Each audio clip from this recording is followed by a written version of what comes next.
la, la, la, la, la.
Tell me when. Okay. Good afternoon, everyone. This is the final presentation of Aggies Invent that's been focused on veterinary medicine. We're very proud to be partners with the College of Veterinary Medicine. And it shows a very interesting combination between what the College of Engineering and the College of Veterinary Medicine is doing in terms of innovation. For those of you here in the audience, you're going to see 6 teams, and you're going to see them live.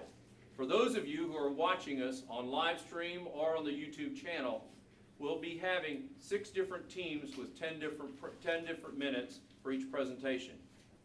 I want to say very, very thankful for our sponsors this week. It's been Maxim Integrated, Benfield Pet Hospital, and also the College of Veterinary Medicine. Without these 3 organizations, it would not have been possible for us to put on this program.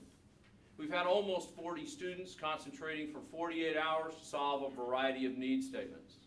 You're going to see presentations that are 10 minutes in duration. Each one of them will include a 90-second video that will introduce and show you why their problem is important. At the end of this, we're going to award a first, second, and third prize. The first prize is $1,000 to the team, the second prize is $750, and the third prize is $500 to the team. Each and every one of these teams is invited, if they would like, to come back to this facility, come back to us, come back to help us, and engage in our entrepreneurial activity here in the College of Engineering. Out of Aggies Invent, we've had 2 provisional patents, with 2 more being filed so far, and companies continuing on. So we want every one of you to continue on and develop your idea and develop it into a product if that's what you want. Know that we will support you. Without further ado, what I'd like to do is I'd like to have our judging panel introduce themselves, and we'll start over here to my right. And so if you will stand up and introduce yourself. Lauren Smith, I'm with Maxim. I'm a program engineer there, class of 97. Thank you. My name is Dr. Adam Little. I'm with the College of Veterinary Medicine and serve as Director of Innovation and Entrepreneurship. Dr. Eleanor Green, and I'm the Dean of the College of Veterinary Medicine and Biomedical Sciences. Dr. Corinne Liddell, Medical Director of Family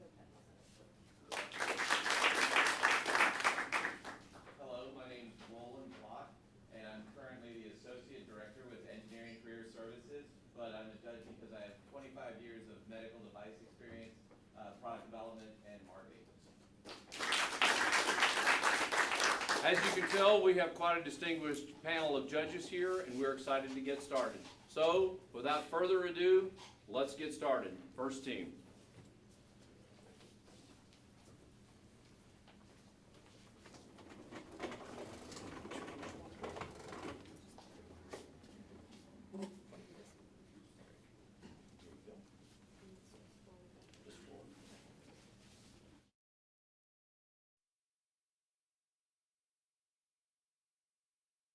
Hello, I'm Shrewsbury, and welcome to my domain. There's a human here that shares this domain with me, and feeds me and cleans my poop box. Recently, I haven't been feeling well. I feel the urge to urinate more than usual, and I've tried to tell my human by peeing in their shoe, but they didn't like it. So I decided to take things into my own hands. I don't know why I pee so much, but PetMD tells me that I have a urinary tract infection, an obstruction, or chronic kidney disease, one of those things. As our feline friend Shrewsbury was alluding to, irregular urination patterns can indicate the presence of many conditions such as urinary tract disease, kidney disease, an obstruction, or other conditions. And because cats don't outwardly express these symptoms, litter box behavior can be an early indicator that your cat has one or many of these problems.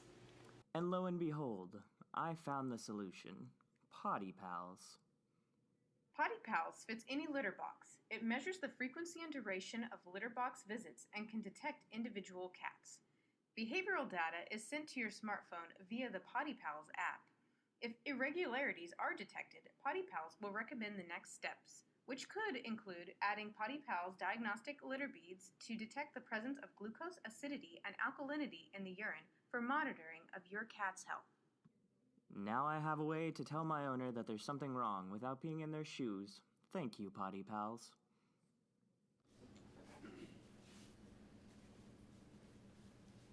So you just met Shrewsbury, and now I actually want to introduce you to another cat named Pepper and his owner, Susie.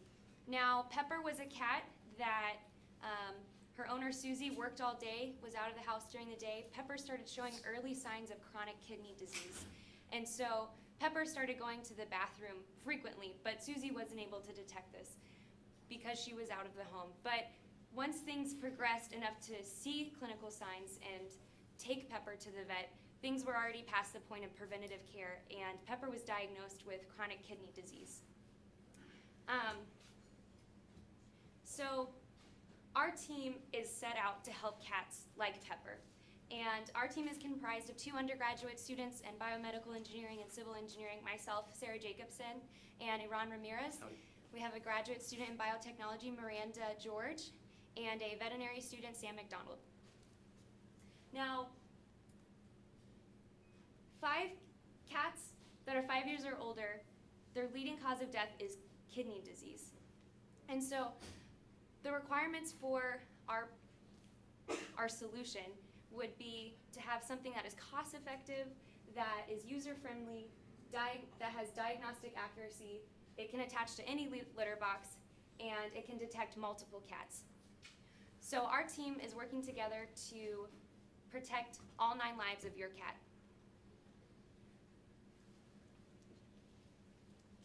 After extensive market research, we have found that there's about 95.1 million cats in America, and up to 50% of those cats will experience diseases in the renal system. We also found that there is one direct competitor to us, which is Talia. They have started a Kickstarter fund, and within 30 days they had to reach a goal of $30,000, and that they well surpassed that goal. So we believe that our product will have major marketability.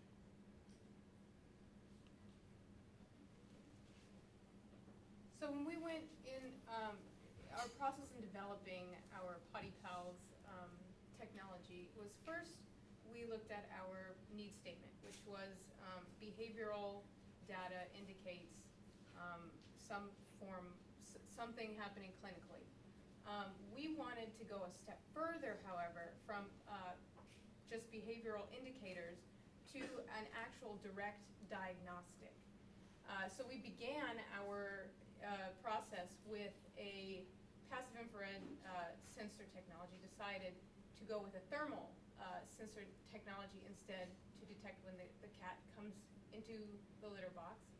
And then we went into determining, once we have determined there's something abnormal, how can we go about diagnosing or doing some sort of preliminary diagnosis that the veterinarian can use when or if you need to take the cat into the vet.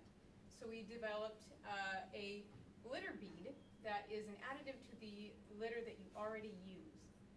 This is great because if you have cats, you know that they're very particular about their litter. So we wanted to go with something that the owner could use as well as would be appealing to the cat. So just a little bit about how our final project will look. I mentioned our thermal sensor, which is up top there. The technology that we are using is a very well-established chemical technique using a chromogenic substance that is activated by oxidation. Our bead has a reaction center where you will see the color change. All right, so right now I'm going to give a quick demonstration of how this device would work. So this would be your sensor. This right now is representing an attachment to the litter box. In the future, we hope to have something that with a little more mobility, 360 degrees, so you can adjust it firmly for your litter box. And then the sensor. You just place that sensor there, which would always still be rechargeable.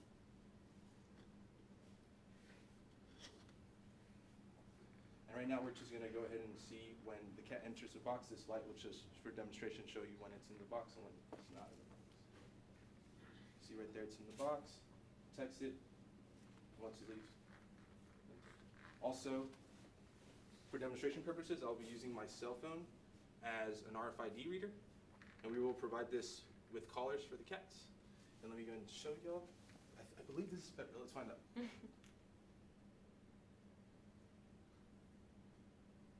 Yeah, this is Pepper. Yeah, this is Pepper. Let's make sure this is Schnozberry. Or, I'm sorry, I think I said that wrong. I'm thinking of Willy Wonka. Shrewsbury, as you see right there. So when the cats step into the litter box, they get ID'd, and it also gets told, the device gets told how long they're in the box for. And then once that data is gathered, your app will tell you this might be an irregularity, so you might want to go to the next step, which is our beads that we designed. So you would go ahead and insert these beads into the litter box of your choice, because as we see, cats are particular about the litter. You would insert these. And after X amount of time, when you clean out your litter, and if they change colors, you know that there might be something wrong with your cat. And I just lost it.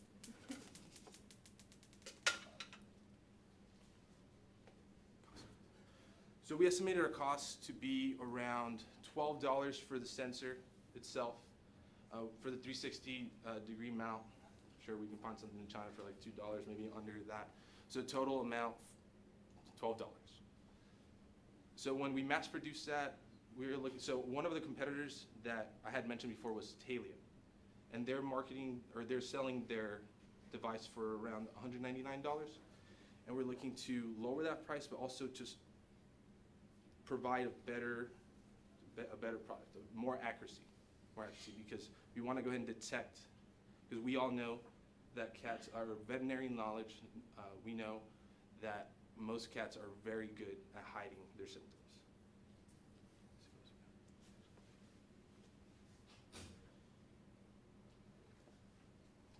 So our vision of looking for the future of this particular technology is to look at the improvements that we can provide for the owners, the cats themselves, as well as the veterinarians with their diagnostic tools.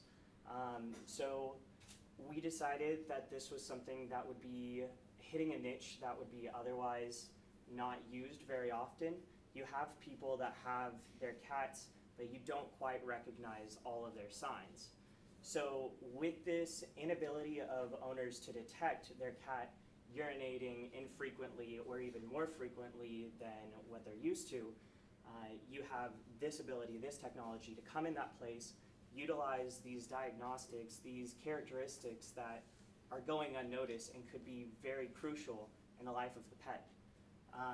So with everything that we've shown you the sensor that will go on the litter box, we've shown you the RFID tags. A lot of this doesn't require as much from the actual owner. All of this information will go on with the owner living their life just like normal, but it will hit a crucial aspect of them understanding how their animal is. So we'd like to thank you for our time, and please remember Thank Susan. you very much. Judges, you now have 5 minutes of questions. What do you see so it's costing you $12 to make the product. What do you see it selling for? So we see it selling for just the sensor itself. We're looking at roughly $80. And the thing is, you can add an additional stream of revenue with these tags. It would come with one tag originally, but we've done some research, and there's an average of at least 2 cats per household in America. So they would hopefully buy another tag, and that would be for Pepper over here, and that would cost another $15 just for the tag. And that would add additional revenue, and then with the beads, it'd be an additive. It'd be an additive. If there is those irregularities, you can go ahead and buy those beads, and you can do the diagnosis at home yourself without having to change the litter.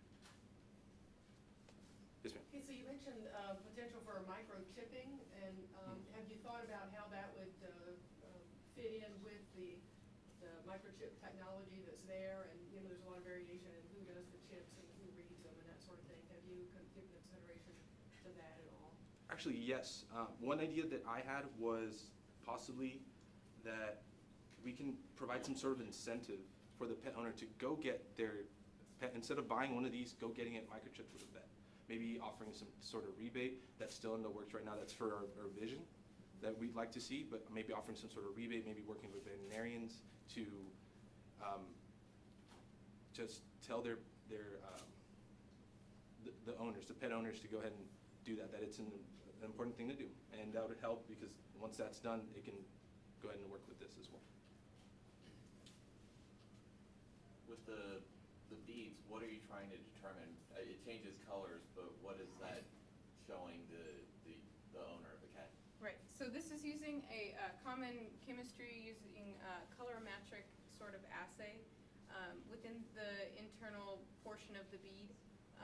This is going to be able to measure glucose to start with. There are other assays available in order to measure pH and acidity as well. Those are slightly different chemistry involved, but theoretically this could be applied to a number of different urinary analytes. So there's kind of endless potential. But for this, we're talking... So glucose in the urine's bad? Very bad. Yes. That would usually indicate that the cat may have diabetes, and whereas the alkalinity and acidity could indicate something like chronic kidney disease or urinary tract disease, so things like that. You mentioned a couple different conditions that your solution could help monitor. Were you able to define with maybe a little bit more detail how much your solution might be able to save an owner who's spending money monitoring this disease, or what do you think is a reasonable time frame in terms of how much earlier you could bring the animal in with this sort of information, in terms of what success would look like for something like diabetes or chronic kidney disease versus what it looks like today? So you have the estimate of how much the actual technologies would cost, and that would be like a one-time kind of guarantee to the owner. You have this ability for early diagnosis, or at least early sign that something is wrong. If this technology was not implemented and you go unknowing of any kind of signs, some of these diseases could progress to a stage where all you're doing is trying to maintain the health of your patient, or health of your cat in this case. And what that would include is chronic care, going to the veterinarian, getting checkups, doing drugs, doing different kind of procedures to just make sure that you're maintaining the health of your friend.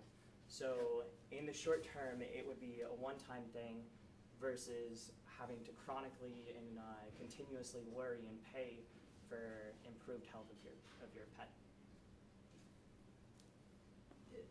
Sorry, me again. Did you give any thought to this information being sent to the owner as well as the veterinarian? Yes, and in fact, what the owner would do would download the Potty Pals app, and the data from the sensor would be sent then to this app. We didn't have it in our presentation, but we had it in our video, that example of what the app display would look like. So that would all be access to the owner, and it would have the potential to be able to send that information to the veterinarian.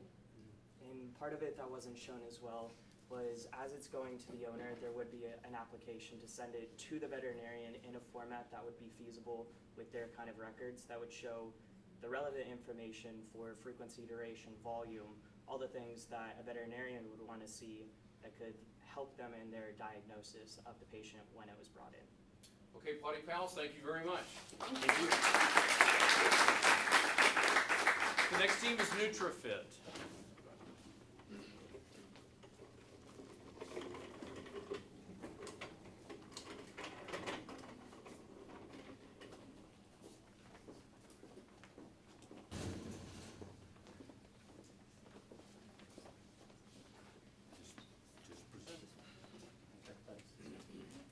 Give the judges just a second to finish.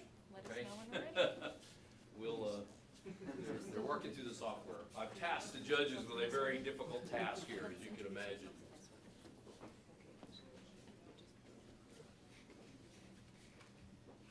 Just let us know when the timer starts. Yeah.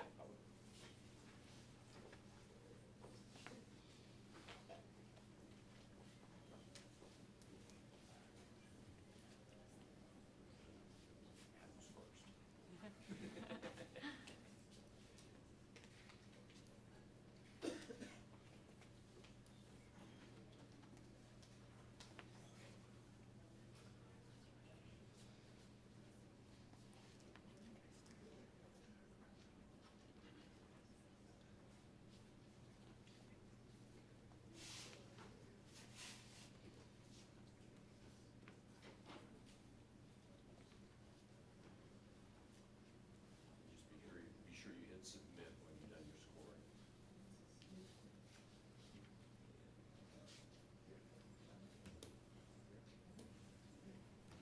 Okay, rolling, ready? All right, take it away. Hi everyone, I'm Prithvias Bhatt and I'm doing my master's in biotechnology. My name is Roland Ramos. I'm doing my bachelor's in electrical systems engineering technology. Hello everyone, my name is Mohit Sharma and I'm doing masters in public health. Howdy everyone, my name's Jenna Ward and I'm a first year veterinary student. And together we are Team Nutrifit and we've created our product called Pet Nutria. Let's get you some food. What do you want? What do you here? Let's eat. Oh wow. That's a lot of food. What do you want, bud? What can we get you? Hey, look, I am. I'm a huge fan of your buffalo. Yeah? Yeah, mine is all the natural ingredients. Okay, well maybe I could consider the buffalo. Sorry, I overheard. Yeah? I actually have a great name. I think Kanan. Oh. And he actually really likes that. And I found that they formulate for the specific dog. Oh wow. Then I'm not sure what to choose. I mean, there's so many options. How do I know what's best for my dog? I think y'all are real passionate about the food you feed, and that's awesome, but what's best for my pet? How do I know that? You ever found yourself with this situation before? Wanting to find the best nutrition for your pet, but not knowing what to decide, what to pick, how to sort through all the noise and get to a real solution? We want to help you with that. Nutrition is vital to pets' health and can assist in managing health problems, including joint issues or obesity. Nutritional information is available for free, but it's scattered. We want to put that information all in one place, along with educational resources to help owners to make their own choices about what to feed their pets. Owners can put their pet's information, know the food will meet their pet's requirements, then sort by priorities such as cost, ingredients, or quality. After all, a healthy pet equals a happy owner.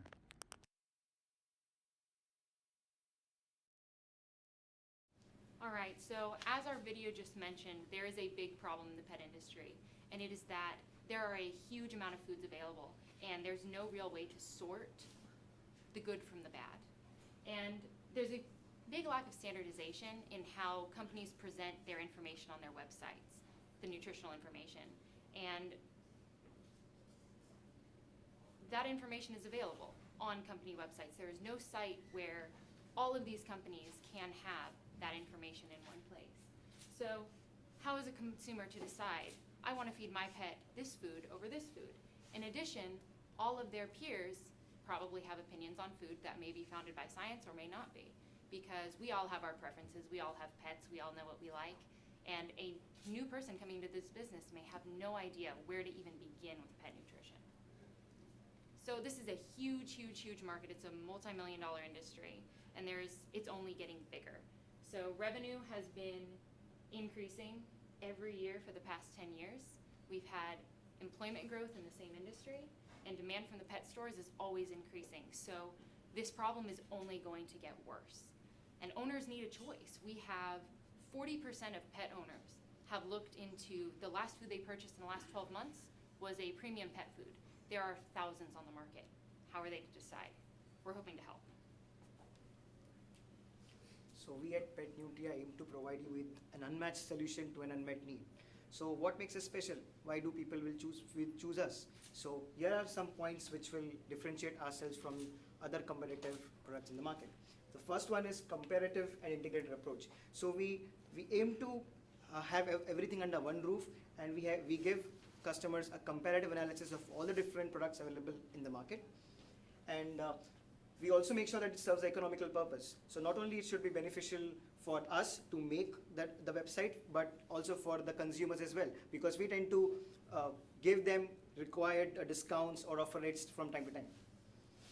User compatibility and customized options. So we also see to it that it can be used by anyone, anywhere, anytime. It has lots of customized options because we respect individuality and everyone has their special needs. Another important point is strong potential for business growth, because we aim to incorporate the other aspects as well. For example, veterinary consultation, other personalized options, and so on. So these are the conceptual design which we actually had in our mind while designing this website. The first, again reinforcing the previously mentioned points, that it provides a comparative solution, but the main thing which we do is we don't persuade a customer to decide which product to take and which not to take, because we give them a generalized information, we give them the generalized facts, and it's for them to decide what is best for them. And our main job is to shift our focus from the generalized information available to wisdom. We also see to it that we maintain authenticity of all the sources, and all the sources are from the required sources, from the required data, and we also make sure that it's free of any kind of bias. And further insight into our website will be provided by our next presenter. So in designing this website, I had to keep in mind simplicity and where our market base was at. So I thought, what types of animals does America have? What are most popular? And some of that outline and silhouettes that I have there are like, they can relate to the dog, cat, reptile, aquatics and fishes, things like that. Our goal is to research and educate people, and even if you don't own a dog, we will provide a brief history also, a brief history to educate people, say if they wanted a specific dog, and if they wanted a specific dog, could they handle the responsibilities to take care of that dog rather than just let it sit around the house. So these are the 6 options that we came up with based on statistics, and more that when we, excuse me, I wanted to separate it by breeds. Dog products, say if you already have a dog, you go straight to the source. You go to the dog products. If there's a special needs that your dog has been diagnosed with a certain type of cancer, you could click that. And alignment, say if your dog's throwing up and you're panicking, you could go here and you'll have information what to do in this case, or if in case of diarrhea, also you could go here and it'll have information to educate you to do what to do. These are the most popular dogs in the United States, starting with beagles, boxers, bulldogs. The one that we chose to do was Labradors, and this is what she's going to explain. So once you select the breed on the website, it takes you to a particular breed, the page for the breed. In this case, we've considered Labrador Retriever, so it takes you directly to the Labrador Retriever page. And on this page, you have like a brief history about the dog, from where it came and the etymology and all of that. And two options. One, which directly takes you to the food, and you enter the size and the age. And another option for dogs with special needs, like they want a vegetarian diet, or they would like they have joint issues or low bone density. Then you enter special needs, and then it takes you to a different questionnaire. And in this, you have another set of questions. And when you enter all the data required in this questionnaire, suppose you enter the age, size, and the breed, and also you enter the special need. For instance, you enter low bone density or joint issues. And then it takes you to another page which will show you or display products which attend to the need, which tell you that this is the product for joint issues. For example, if you consider joint issues, and it gives you the list of ingredients present in that product, so you can read it out and gauge which product to buy and why to buy.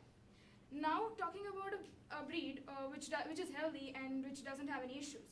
So you directly go, you select the age and the size, and you put it in, and then it takes you to a page that gives you a generalized results of all the food products that are there in the list, and it shows you it gives you the list of ingredients also with it. The special feature here is you could sort by price, by expiry date, so that you could get discounts and all of that.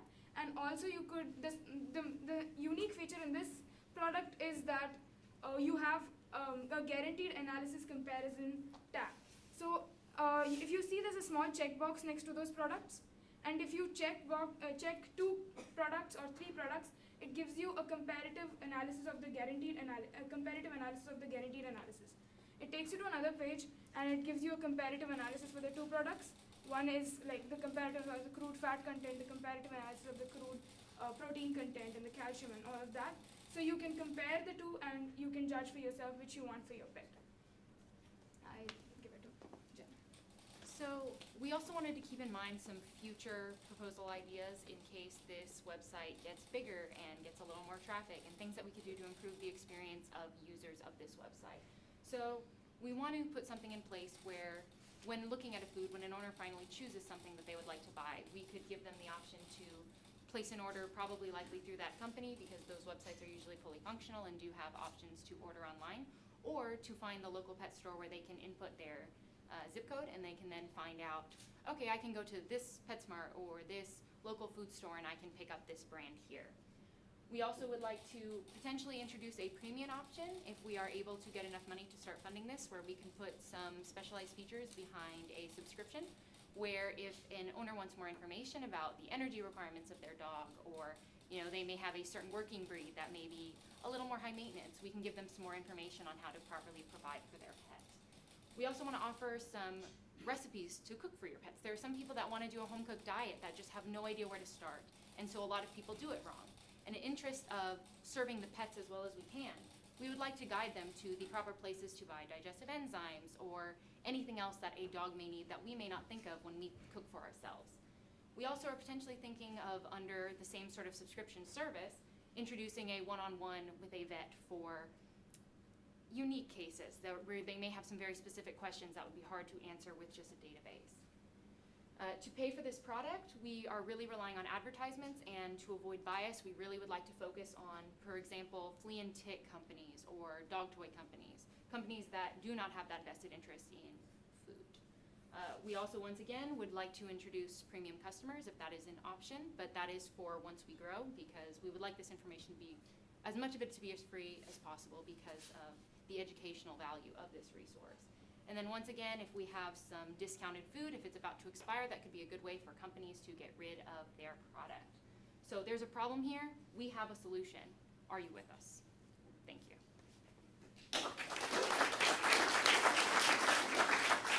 Judges, you have 5 minutes for questions. Hello. So what do you believe the cost of developing this website would be? So starting out, we would use a third-party website like Wix. because it's cost effective. We could afford it by month basis. If we do get growing, I would like to develop my code myself and get some help from my friends in computer science, and then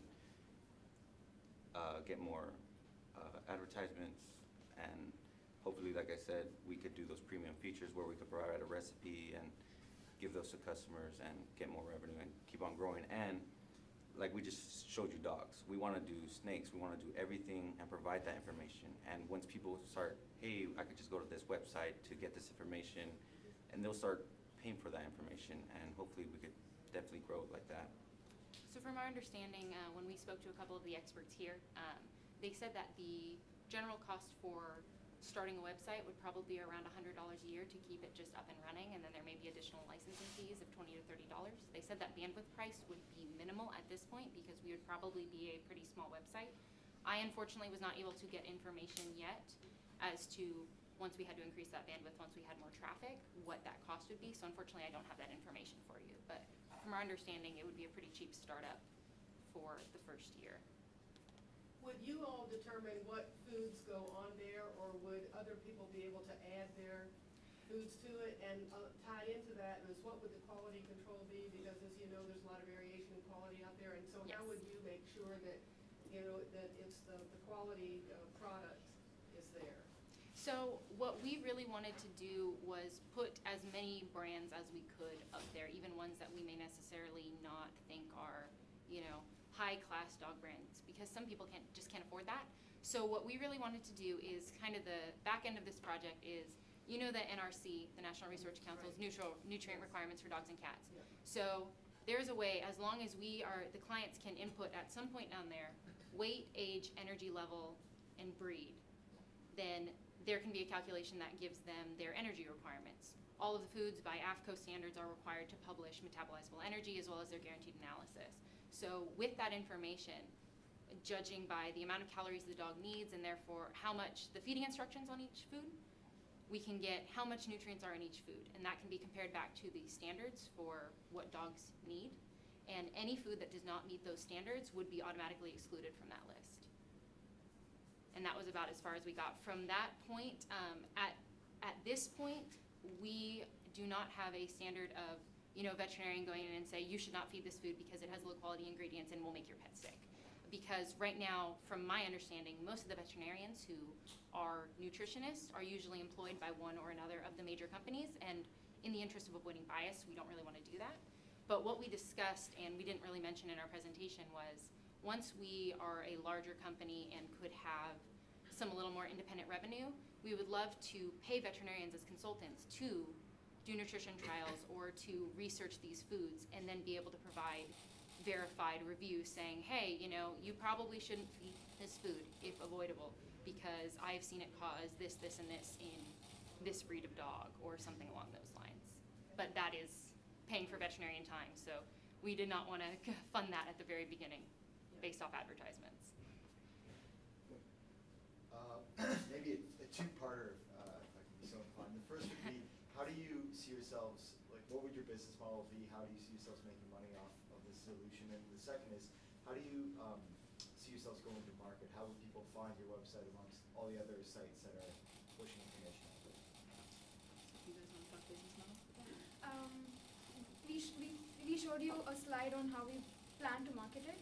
The first part is initially we thought of advertising, and to avoid bias, we'll advertise like companies like pet toys, pet care companies and other companies like that, and pet healthcare companies, instead of concentrating on food companies directly, which would seem like that the company is sponsoring and we would have a bias towards them.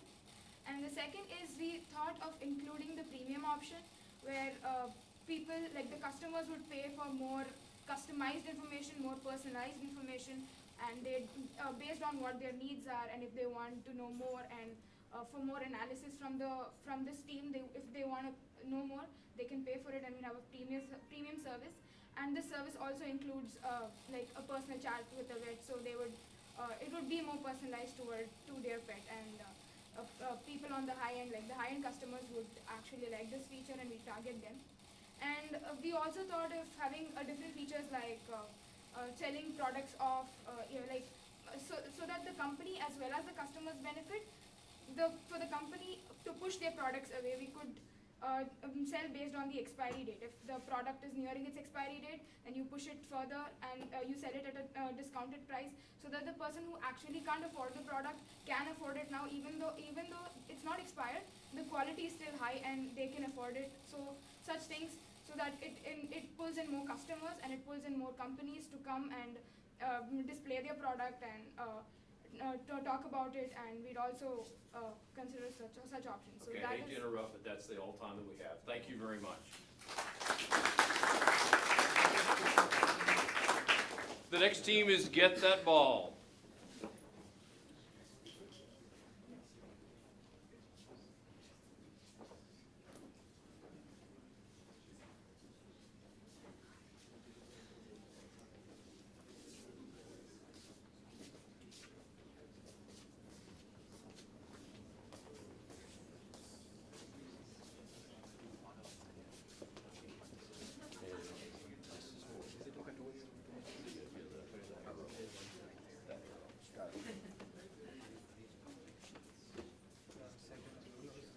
Give the judge just a second. I want to make sure everybody's got a chance to finish. Adam, are you finished? Finished? Y'all finished? Everybody finished? Not yet, sorry. Okay, y'all get set up. As soon as you're set up, then we're ready to go.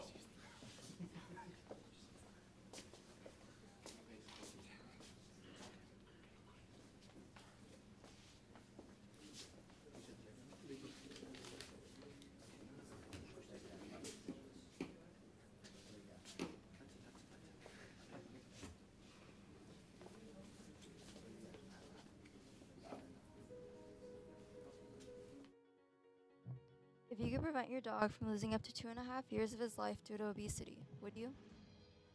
93 million house cats and dogs were overweight in the 2016 study by the Pet Obesity Prevention Organization. That's potentially 232.5 million years that were needlessly lost due to obesity. Still, owners continue to overfeed their pets because they are unaware of the gravity of the situation. Studies have shown that poor nutrition and sedentary activity are the two key factors that have led to obesity and lower quality health. So what can we do to change this? For some people, it may take as little as 48 hours to come up with a good idea. But don't worry, we've already done that part for you. The key is to start prevention methods as early as possible. With our product, you won't have to put pets on unnaturally restrictive diets or put them through boring, rigorous workouts that will ultimately take up lots of your time and theirs. Together, we can help our pets live a happier, healthier life.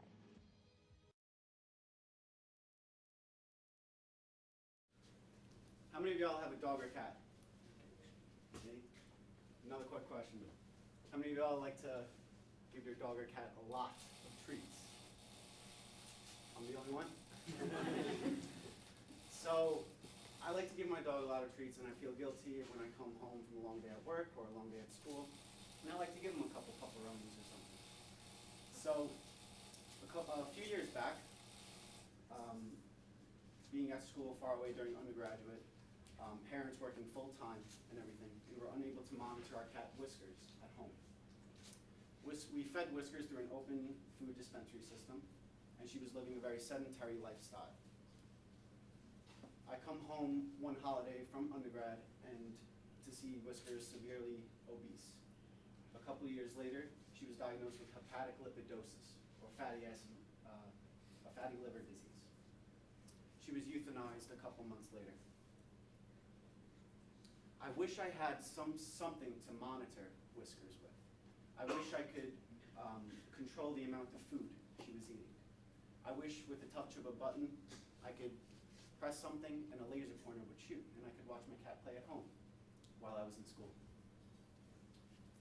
So, more than 50% of our dogs and cats throughout the nation suffer from obesity. They undergo pancreatitis, all the way to laziness, or low quality of life, and arthritis. Are you going to help us prevent this?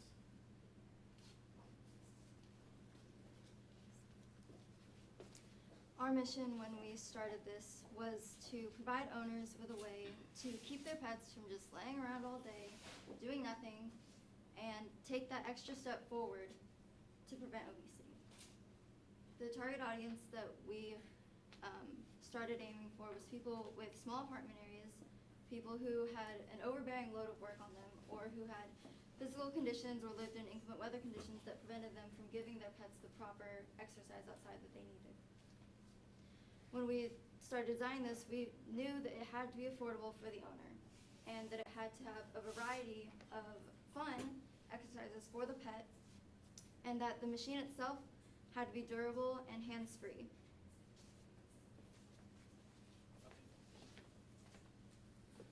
I'm going to take you through the design part of this. We initially had 3 designs in our mind. The first one was a treadmill. We could run our pet on the treadmill and we could drop some treats using a pulley system, but we thought like it will be too much pressure on a pet to run continuously on a treadmill. So I'll take you to the third design, which is like an automated system with FaceTime and all that initially we thought, but we thought like we should include some physical activity to it to make it like a good one. So we came up with the final design, and this was a prototype on Friday evening. We were planning to have a small scratch mill and a ball launcher. This was our design on Friday. And this is how it works. Our machine has a small, what we call as scratch mill, which is made up of rubber. As we all know, both dogs and cats love to scratch things. It's not a treadmill, so it's just going to scratch here on the thing. So it's going to move. There's a small sensor here which will measure the preset number of rotations, and after each like 20-25 rotation, it's going to give a signal to the microcontroller, and it's going to activate this motor, and a single like a treat is going to be launched, and it's going to be here. So it's going to have and then continue doing the exercise again. So on the other side, we have a small ball launcher. So as we also know that dogs and both cats love to play with dogs, cheap balls. Whenever it brings that ball and puts in here, it also steps on this, which is a switch, which is going to activate the motor, which is here, and the ball is going to go out. It's a simple design. We want to keep it like affordable. So, and it repeats it again. It puts the ball again and okay.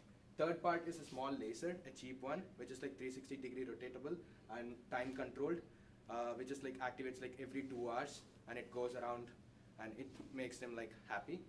And we built this, and we wanted some mechanism to let the pets know that the machine is there daily. So we have this speaker system over here, which has some pre-recorded voice from the owners, which says like, hey, come on, it's time to play. Hey, come on, I'll give you some treats. Come on, get on the scratch mill, or something like that. So we have a small speaker system over here, and that's it. This is the working mechanism of it. Yeah. So why does this product work? The point of our product was to be for the pet that is at home for twiddling its metaphorical thumbs. And we're also aiming to kind of gear towards the nutrition a little bit by a controlled amount of food that comes out as the pet is working. So we looked at the internet and saw what all was out there that was available. We saw things from overglorified laser pointers to very expensive automatic ball tossers, and don't even get me started with the treadmills. Our goal was to target people, the middle class, the working people who are at work during the day and the pet is at home. So we wanted something that was affordable. With the initial design that we had in mind, we were hoping to get this out at an affordable cost of about $70 per unit. So there's obviously a room for improvement. We're thinking of building it in a two-phase process, so a deluxe and a basic and a deluxe model. So a deluxe model could also include full meal dispensing systems, so that this meal dispenser and a play toy is combined together. Video features to monitor and FaceTime with the pet. It has a run mill, so we could use this to recharge the batteries, so it's energy efficient. Also, we could add an app. Also, we were thinking of developing these in different sizes for different sized pets, like the size of the ball, the size of the mill, for different size pets to enjoy, and also cat and dog options, different types of toys for the cats to play and the dogs to play based on their interests. Also, the app is an important part, so the owner can remotely control this instrument. So while he's on vacation, while he's at work, the owner can remotely control it, activate the lasers, voice control, FaceTime, dispense treats, play with the ball, or even alerts, so RFID tags. The owner will know when the pet is in the vicinity for it to play or monitor it. Okay. We're just going to run it through so that we show that this works.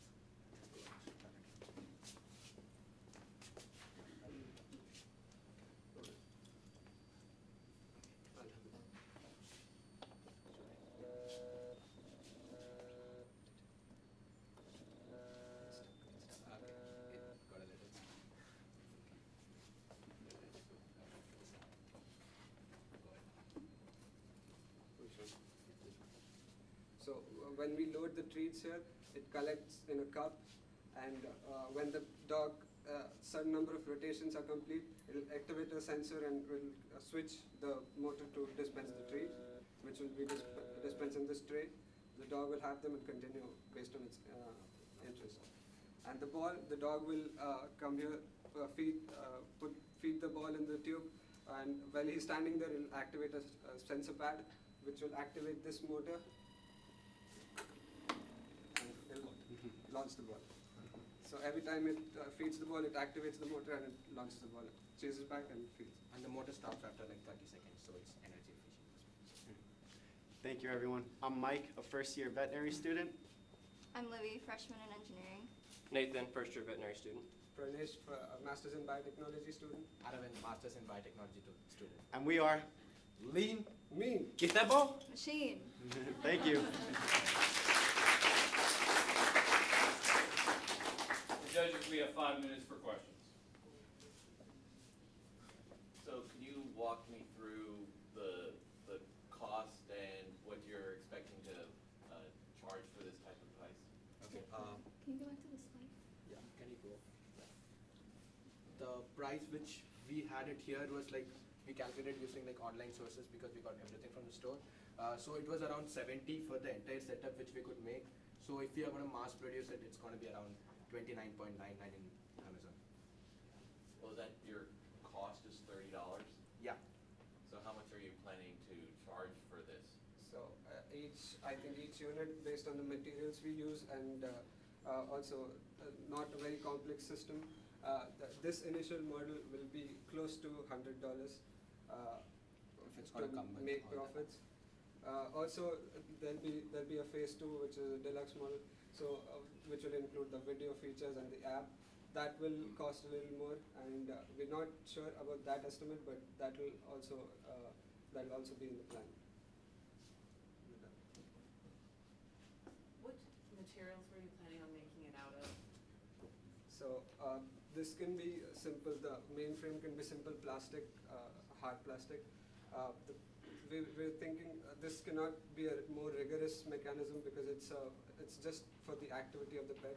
So it can be simple rubber and rough rubber scratch pad, and also just plastic for the launcher. So it's mainly plastic and a little bit of metal probably.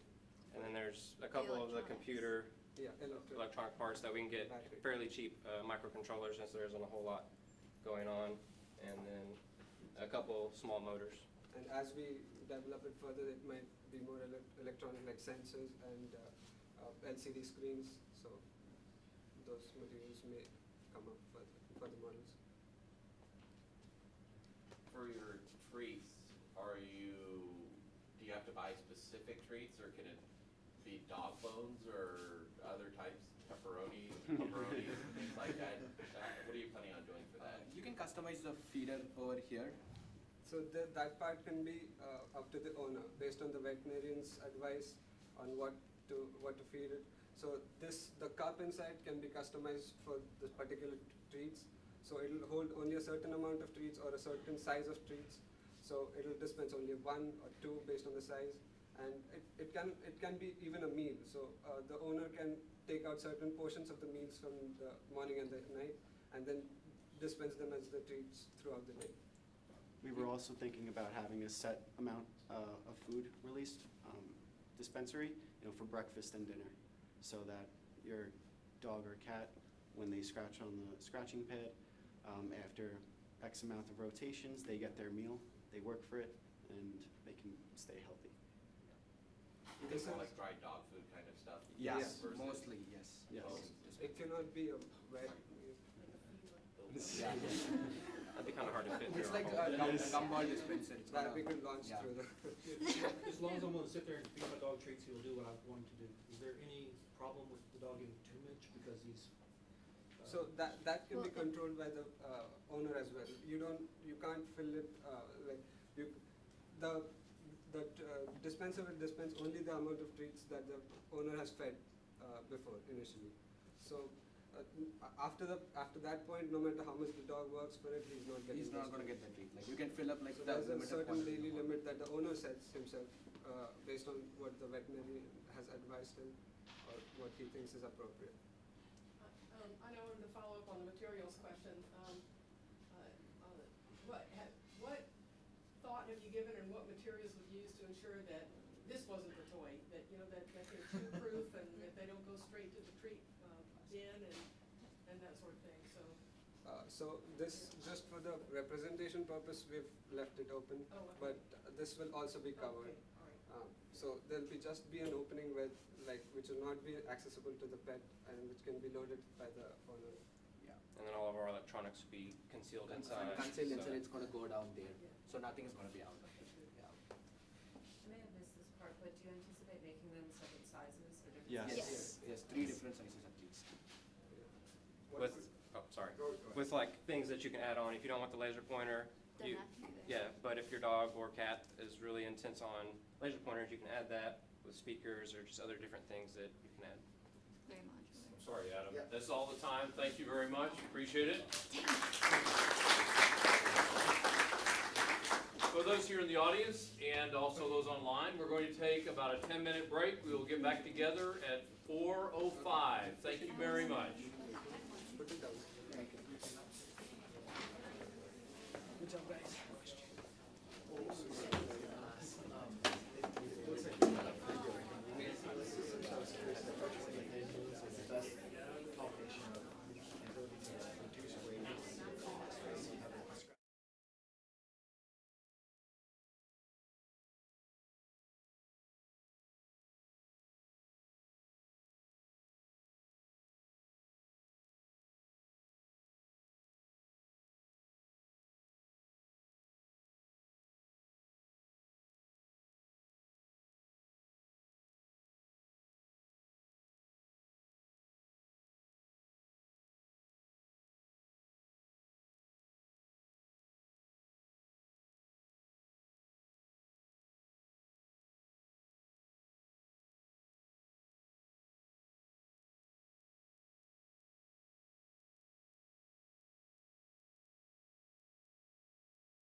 Already with the whole, oh, you got a prop. That's not fair. No, I'm kidding.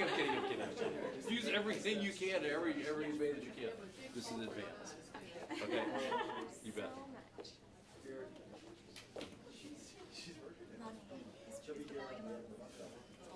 Yeah. Are you worried about it? Yeah, it's pretty high. You should be okay.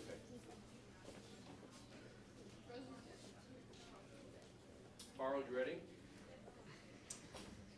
Okay, welcome back to the second half of our final presentation for the veterinary medicine. Aggies Invent. I think you have 3 more teams to go, and I think you're going to be continuously amazed at what students have accomplished in 48 hours. Our next team. All right, welcome everybody. Thank you so much for being here. We're super excited to present our product Pet Steps. My name is Rachel Jorgensen. I'm a second-year veterinary student. This is Roxy. She is our expert squirrel chaser and product tester. I'm Cal Novak. I'm a senior electrical engineering major. I'm Macallie Cunningham. I'm a junior animal science major. I'm Steven Kwamkemonia. I'm an electrical engineering student, junior student.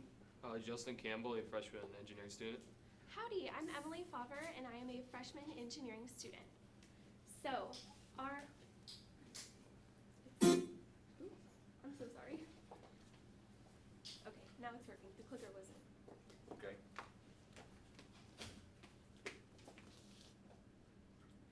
Our best friend. Our #1 fan. They make us happy, they're always loyal, and never let us down. Our pet. They take care of us in so many ways. Companionship, devotion, joy. They are part of our family, giving us unconditional love. Don't they deserve the best? What would you give to make them happy and healthy? Wouldn't it be great if you had a product that could monitor your furry friend's health while providing you insightful data that gives a deeper understanding of your pet's needs? We have created Pet Steps, a fun and interactive way to understand the important aspects of your pet's health. Encompassing the Pet Steps microchip, tag, and software app, you will have everything that you need for your pet to be the healthiest that they can be. Americans spend a total of $61 million on their pets, making them very important to us and to our veterinarians. It is definitely a team effort to give our pets the quality of life that they deserve. Our product and technologies provide innovative and effective ways that positively impact a pet's health, providing the pet owner peace of mind and the veterinarian the important data relating to your pet's overall well-being.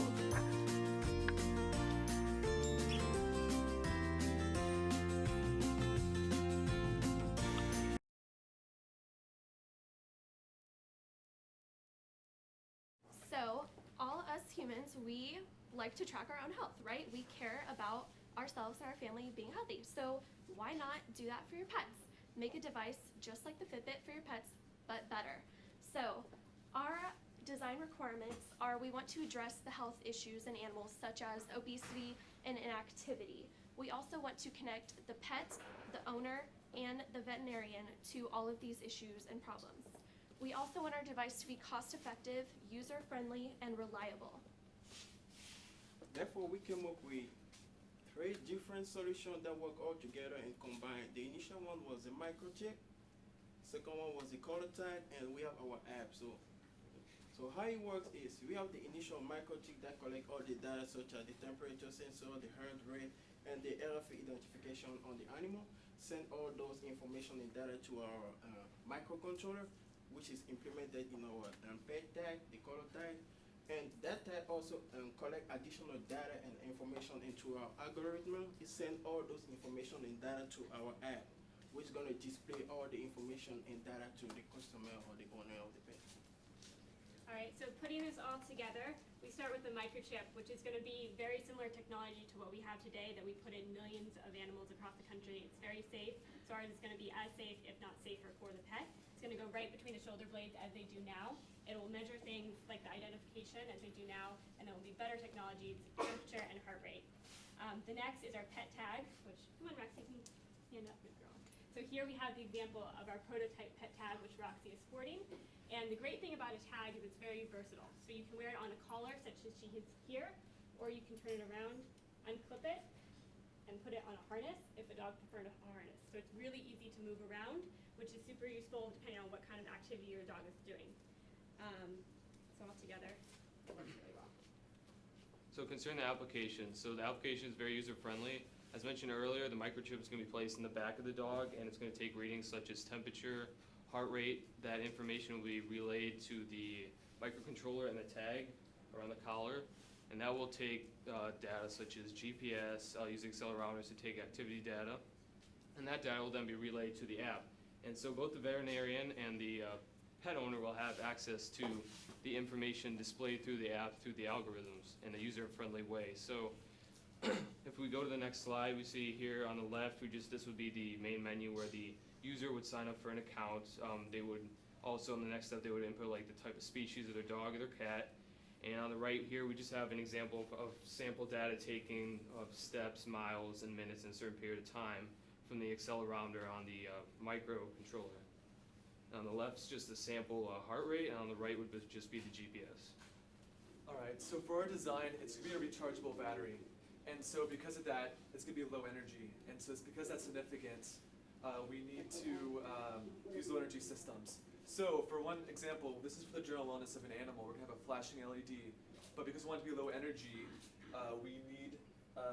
we want to limit that capacity. So if it's flashing very slowly, that means the animal's doing well. But if it flashes really a lot, that could be concerning, and that tells the user that they need to maybe check out the vet. So this is the example of a like emergency, like you need to go to the vet, you get that checked out. But you don't want to compromise accuracy while also having a low energy system. So this is an example of our beats per minute, and it's still pretty accurate. The one thing is because we couldn't actually implant the animal in the subdermal level, we actually need to do more testing to see if the accuracy is compromised at all. But we're pretty confident it wouldn't be. And then we also have the accelerometer data, and this would be for counting steps, calculating the calorie the calorie expenditure from the animal. And so to kind of simplify this a little bit more, in the microchip that's implanted, we have the pulse sensor, which is going to use wavelength. We're going to calculate the temperature, and that's going to be communicated through Bluetooth to the microcontroller and the tag device. The tag device, because it has higher energy, will have the GPS and the accelerometer. It's going to calculate the steps taken and those kind of things, and they'll be all moved to the mobile device for the more complicated calculations. So we're going to sell our product in two different places. One's going to be the vet clinic, and then the other one's going to be the animal shelters. Both of these require animals to be microchipped, so this is a perfect segue for them to advocate our chip as well as our tag. This is just to give you a breakdown of our prices. What we're predicting this to cost to make is $75. We would sell it at $130 based on competitors as well as customer interviews. And then the vet clinic will sell it at that price, and that gives the vet clinic an incentive to sell it because they're going to make some money as well too. And so this is our margin. And then this is where we would start. We would want to start with dogs in Texas. So basically there's over 1 million dogs in Texas households. So if we could just get 1% of those dogs, that's a pretty good chunk of change. And so as we keep going, you can see the progression as time goes on. This is our competition. Some of these competitors, we looked up and got to see some of the concerns, and some said, they have to use a charger, so they have to constantly take the tag off and charge it. Another one is that they're not as durable, so they lose it on the collar, and then also they're not waterproof. So we want to help alleviate those problems as well as bring the veterinarian aspect with it and connect that to the pet owner. For our expandability, we want to expand this beyond dogs. So, for example, we want to expand this into cats, other household pets, definitely livestock for farmers, very useful. We would also like to implement a sound application. That way you can communicate with your pet, and also implementing allergic reactions and blood analysis to check for allergies, diseases. That way you can find out in advance and prevent those bad things from happening to your pet in the future. So, I would like to ask you a question, Rachel. Yes. So, this is Roxy, very adorable, your best friend, right? She is absolutely my best friend. How much is she worth to you? Oh, I can't put money on her. Well, would you put $130 on her? Absolutely. Awesome. Great. Thank you so much for listening, everyone.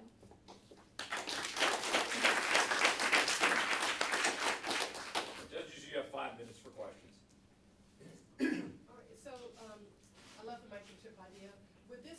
addition to other microchips, or would this replace current microchip technology with the identification and, Yeah, ideally it would replace it because it still has the RFID technology that the current microchips have. So you'd still be able to use a regular scanner in that way. So basically, dogs that are getting new microchips, they can get this better microchip that replaces the old technology, and you have this better technology with the temperature and the the heart rate as well. How do you measure steps when you have dogs of all different gaits and sizes and things like that?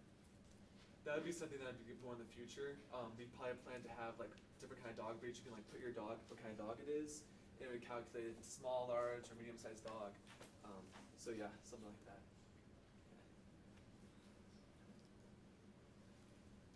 Can you walk through a little bit of some of the numbers that you showed? Were those metrics or results from tests that you were doing kind of outside of the collar, or can you walk us through a little bit? I didn't quite catch. The data? Yeah, like, the data that you were showing, was that of course done with the dog, or was that, yeah? Right. Show us how. So those are ideal conditions because the thing is, for example, the heart rate, that's going to be measured inside the animal. We don't really have the ability to actually do an implantable device right now. Okay. So we did it under ideal conditions. Okay. But in the future, before we put it to market, of course, we need to implant one first. Do pet products like this have to go through the same FDA approval that human products do? And how does that? I'm sorry, I can't hear the question. I'm sorry. Do pet products like this have to go through FDA approval like human products do, and how does that affect your long-term plans? Yeah. Well, I actually asked Adam that question earlier this weekend, and we looked it up and we found out that it does not. So maybe building off that question then, how would you, if it's not a regulatory sort of concern, how would you work to ensure that there was some sort of safety requirements, even just to build credibility within the veterinary space? So this is going to require a series of testing, definitely. So we would like to do clinical testing with certain animals to see how this would work and be effective in the animals themselves. And so if we can have that, those reports saying this was okay and this is approved, then we can have the credibility behind certain scientists to test with us on that. I think too, being able to work with some of the existing microchip companies, because Merck Animal Health has Home Again, which is one of the biggest microchip providers. So being able to go to them and say, hey, we have this tag that we'd love to integrate with microchips. We'd love it for to work with us and improve the technology of chips and go from there, because they're going to have way more resources than we would have ourselves to make that technology better. I was just curious with your projected margin, is that for you as a company? I'm having a hard time Yes, understanding that one. so that would be just as predicted, us making the chip and us as a company making it. Then we did a lot of research on how much a chip would cost, how much the tag itself would cost, and all of the sensors involved in that. So this is just baseline predictions that we can do based on what we would think. And then on the selling price, that was based on people we talked to, dog owners wise, and then our competitors, how we can make it more competitive with them. Kind of tagging along with that, usually smaller is more expensive, right? So how is this gonna work with our super tiny chihuahuas and cats and stuff like that? Because that's gonna be a little bit big for one of those guys to wear. It's a prototype design, so of course we expanded it, to fit the medical controllers and stuff we have available. But not all the sensors that were in there will be necessary for our final product, so we'll condense that a lot more. Yeah. Thank you very much. The next team is Medco.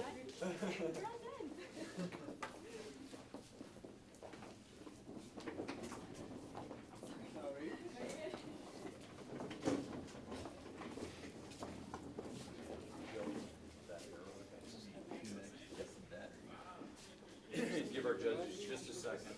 I'll hand it. You'll get a minute too. Give our judges just a second.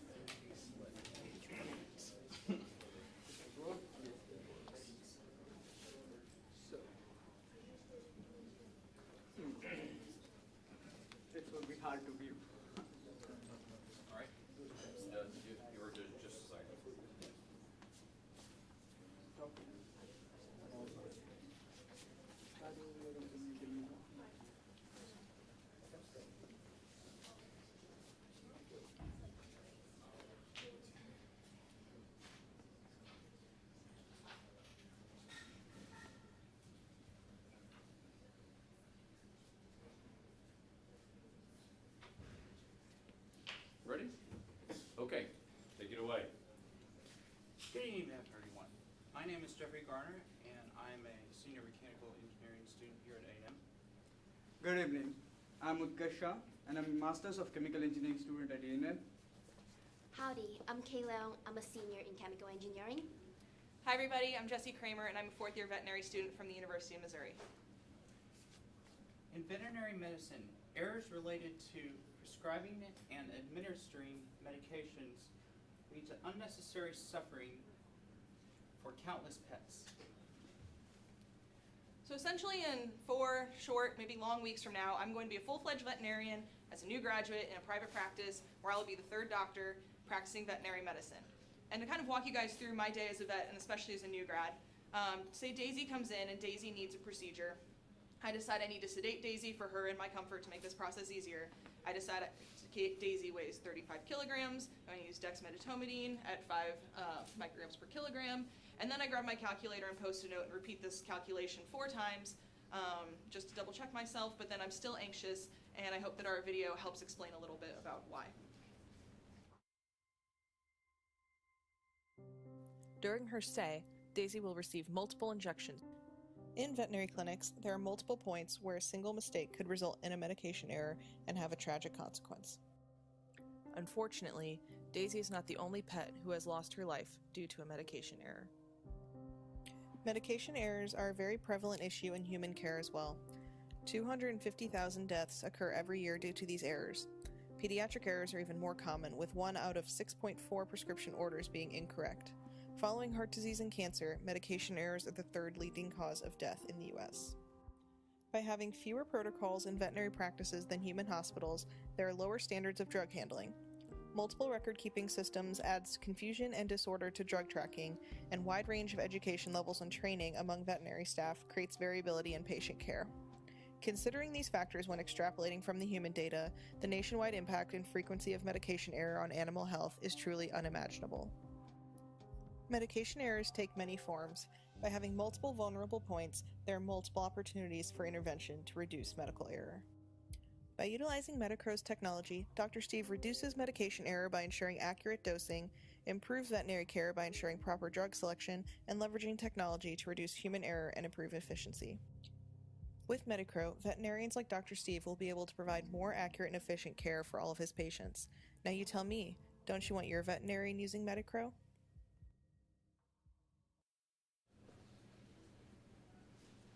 So while Daisy's story is very sad, it is a reality of the impact of medication errors, not just in human hospitals, but also in veterinary clinics. And these situations are essentially the complete opposite of what we're trying to achieve as veterinarians. Our goal is to provide the best care we can so pets live long, happy lives for as long as possible. However, it's difficult to constantly ensure this when we're set up in these veterinary clinics like this, where we have multiple people running around, lots of pets coming in, and with many points where you need to be constantly conscious and purposeful with your decisions. There are many checkpoints along the way where one mistake could result in a medication error. There's not just one pinpoint. Thinking about the most common errors that are easy to intervene at are miscalculations of the dose, as well as selecting the wrong drug, especially in veterinary medicine. We have multiple concentrations, we have multiple drugs that are named similar things that do very different things. There's just lots of points for error, but those being the 2 major ones. As with any veterinary student, when I had a question, I turned to the Veterinary Information Network and read all the message boards on what veterinarians in current practice are saying, and what are their problems and what are their solutions, and what should I think about this as a new grad coming out. Unfortunately, I wasn't really put at ease by these. Most common themes were you're not alone. We've all made miscalculations. Most of us are lucky and get away with it after experiencing sudden panic. That doesn't sound great. With 1/3 of the errors being caused by miscalculation, despite the fact that we're very purposeful and repetitive with our calculations to try and make sure that we're right and making the right decisions. But with the conversions and the factors of 10 and various staff handling the medications, there's lots of places for things to go wrong. I just can't believe I did this. I feel so horrible I can't even describe it to you guys.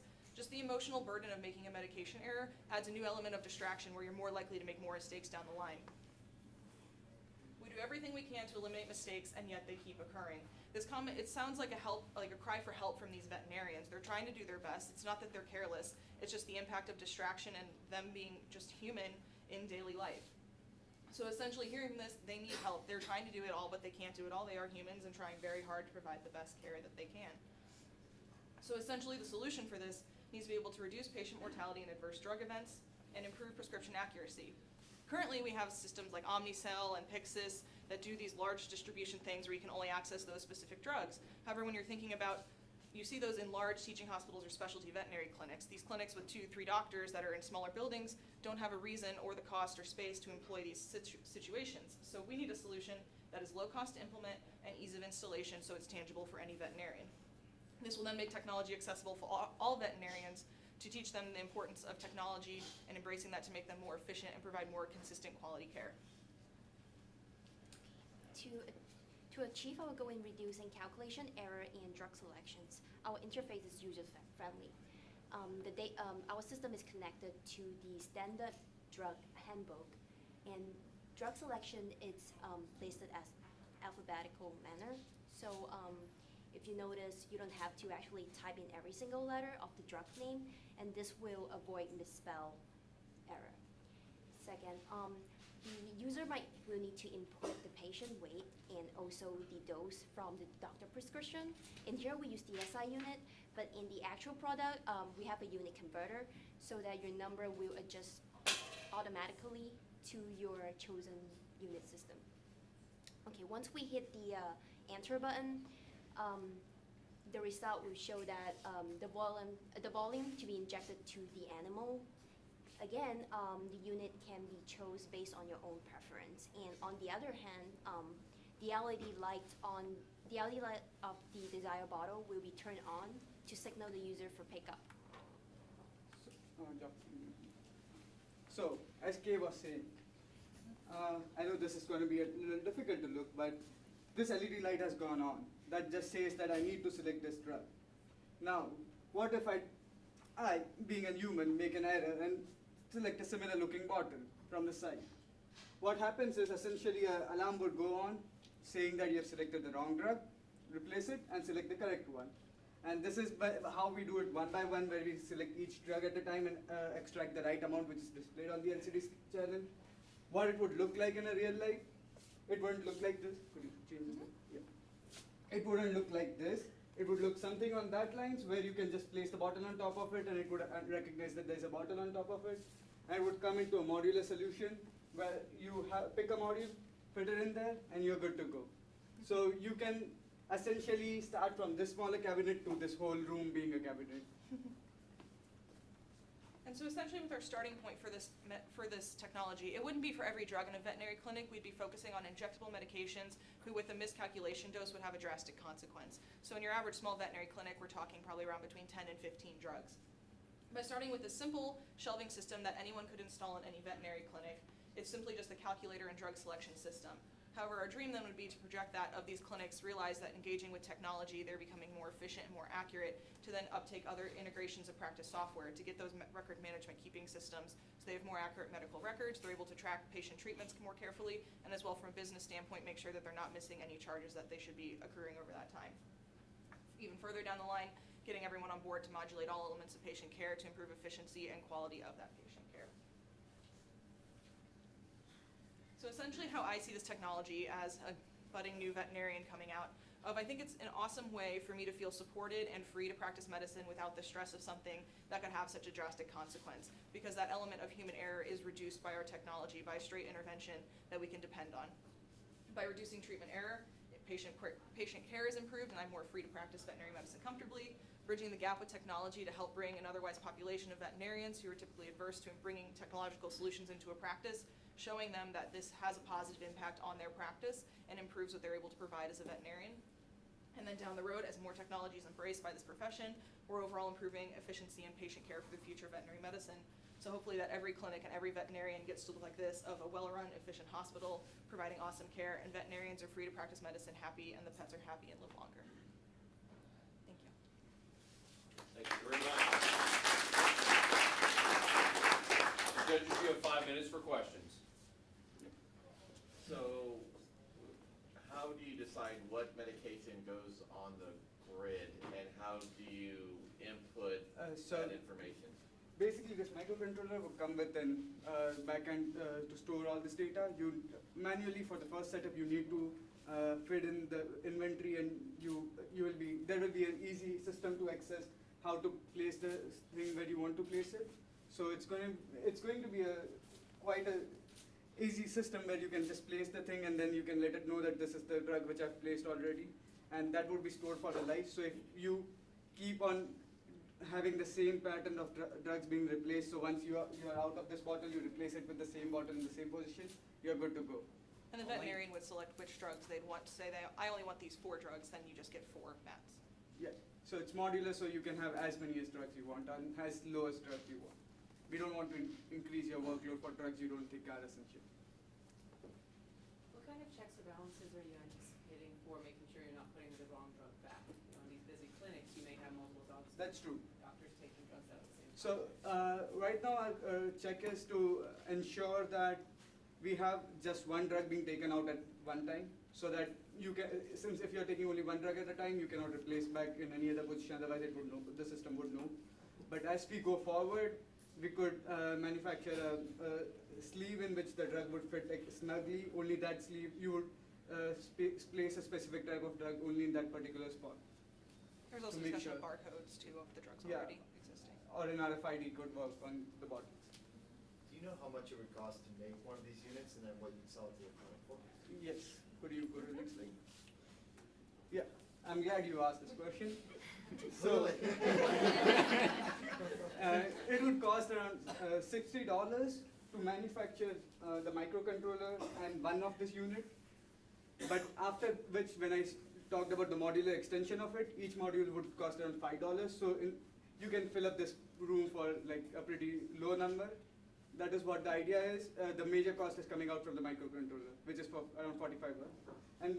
And the other technologies, the competing technologies which are used in human hospitals per se, would be around $1,000 if you buy a new one, whereas this is doing a relatively better job at a cheaper cost.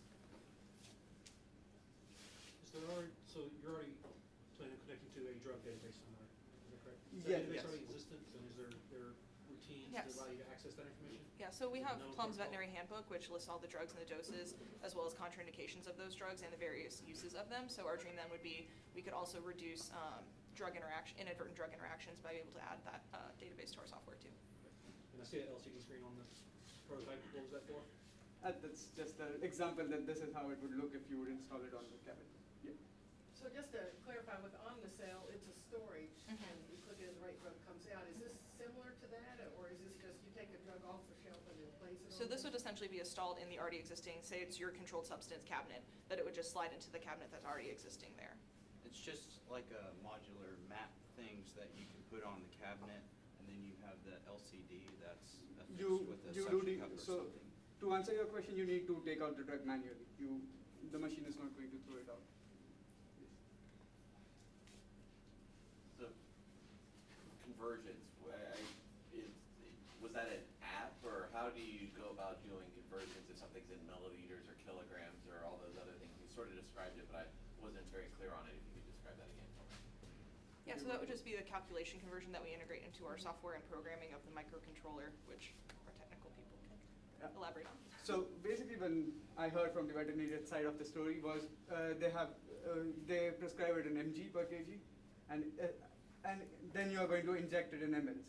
How do you go from that point, from point mg per kg to ml? That is basically you have the data, once when you are doing the inventory assignment, you store the database with the concentrations of the drug you are going to place in that position, and then the computer automatically calculates what is the amount in ml you require doing a simple arithmetic operation. And the benefit of our display system is it shows the weight of the patient, the total dose, and the volume. So as a veterinarian, I know, for a 30-kilogram dog, this is ballpark right, as that comes with experience, as just another fail-safe of displaying it again for the veterinarian to see. Another adaptation we would think of, too, is adding an audio component so the system would repeat back to you. And if you had it linked with your patient information of name and number, it would say, like, Fluffy Robinson weighs this much and is getting this drug. Just add another check balance to make sure that we're getting the right drugs.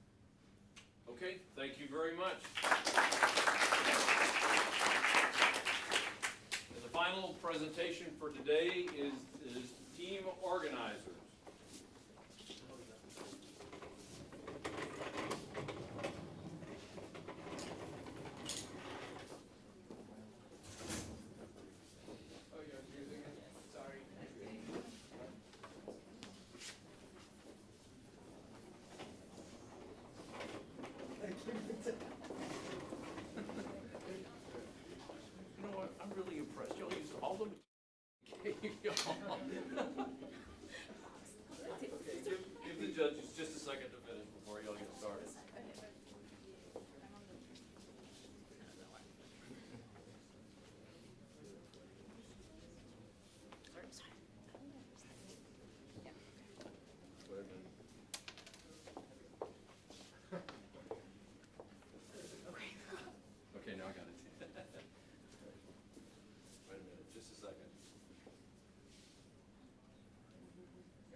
organizers.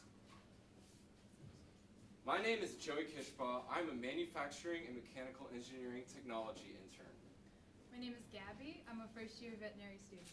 My name is Jessica. I'm a fourth-year veterinary student. My name is Elise. I'm an economics senior. My name is Jack Wu. I'm a graduate student in the College of Veterinary Medicine.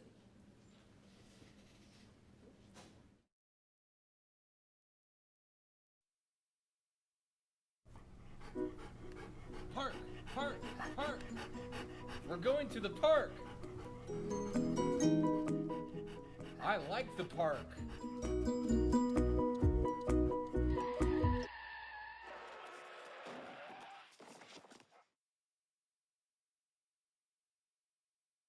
What happened? George O'Malley. Me? Who's George? You'll scrub in for an appendectomy. I heard. Irrigated cut. And if I like it, irrigated cut. If I like it, if I like it. BP's dropping. Getting too low, folks.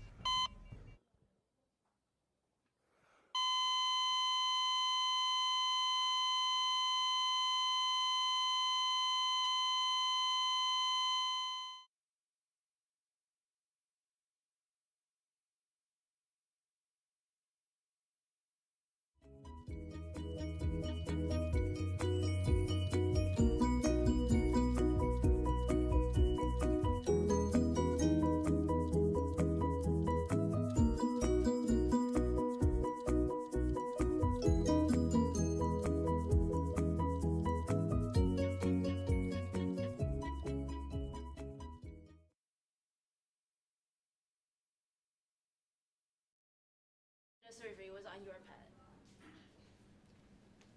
So doing a surgery is not an easy thing, especially for the new graduates, doctors, or when the doctor is doing a surgery that have less experience, is highly intensive. There's a phenomenon called July effect, which means there's an increase of the medical errors in summer seasons, just because that's the time the new graduate doctors, they start their career.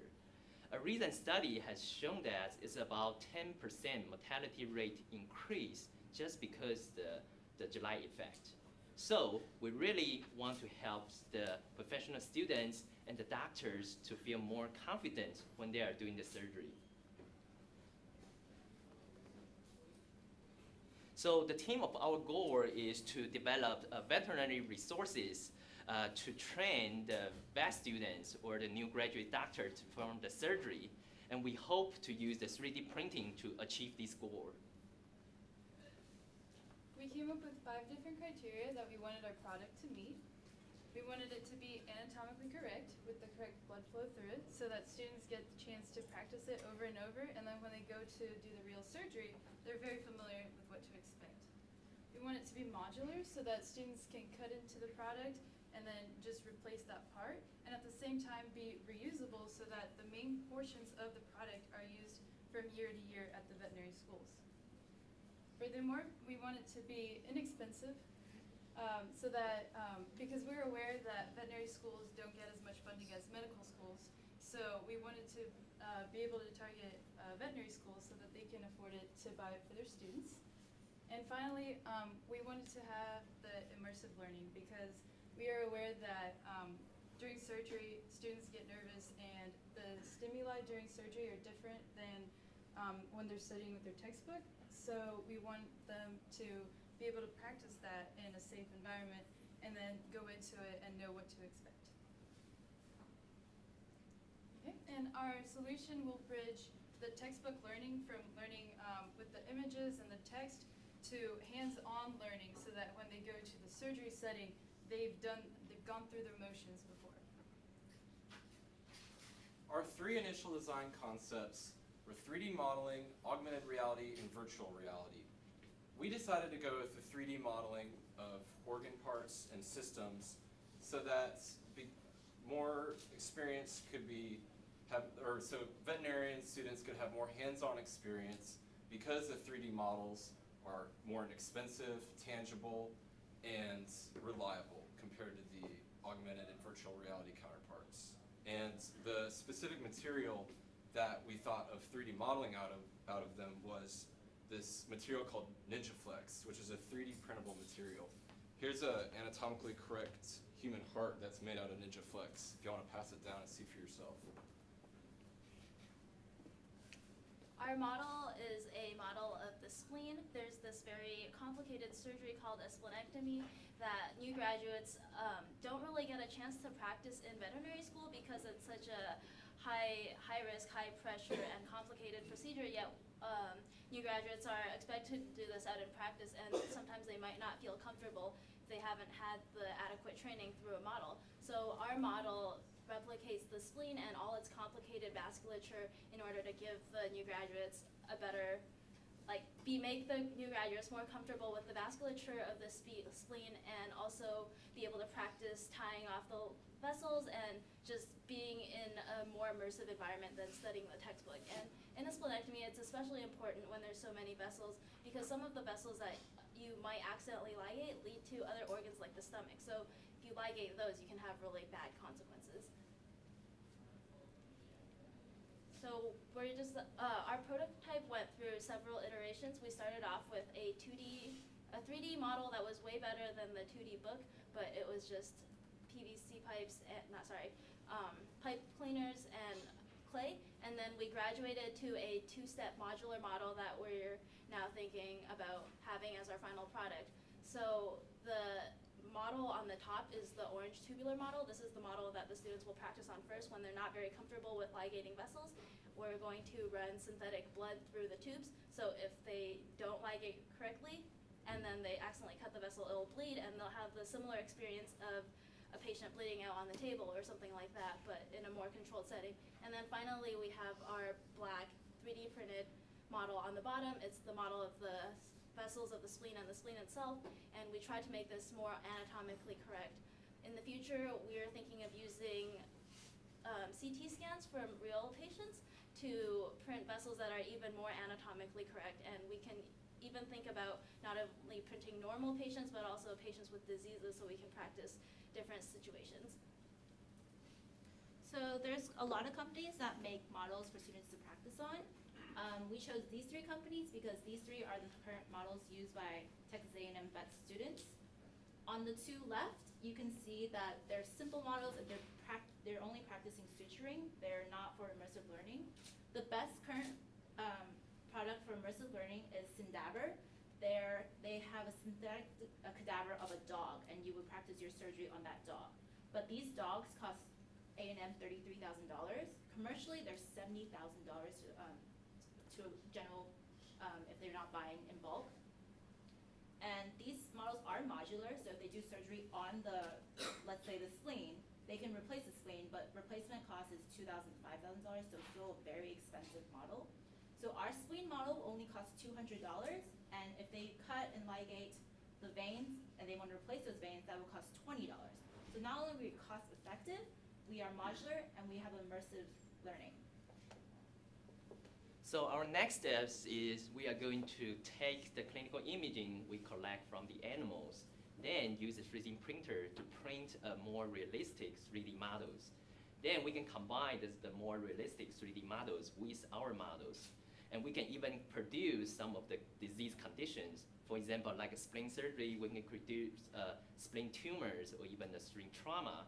So the vet student or the new graduate veterinarians, they will be able to practice these surgeries on these models. And our concept can be used even to apply for other organs. And also, these concepts can also be applied for several different surgical modalities. Together, let's decrease that 10% increase in mortality rate in the summer months by bridging the gap between textbook knowledge and an intensive surgical real-life experience. Thank you.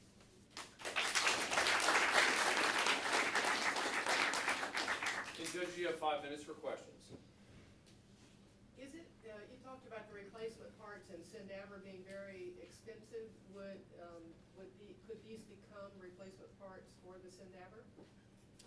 Well, Syndaber, why they're expensive, it's because of the material they use. They're Their material is made of salt water. Basically, they mimic the human body. So that material requires maintenance, and this company does charge A&M maintenance costs, and also the smell isn't, I was told the smell isn't that great, but it is, I believe that they cost that much because of the material. Yes.